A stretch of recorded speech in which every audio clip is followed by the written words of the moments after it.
Esu versli mama Skaidrė, kuri pasirinko prieš porą metų verslą tam, kad galėtų daugiau dėmesio skirti savo šeimai ir 4 vaikams.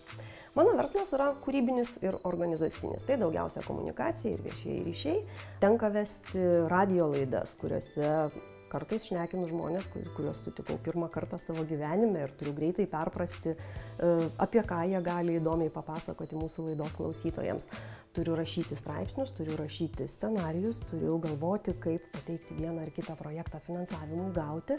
Taigi esu nuolat užsisukusi, nuolatiniam bėgime ir tikrai neturiu tiek daug laiko, kad galėčiau jo skirti apsčiai maisto gaminimui arba buičiai.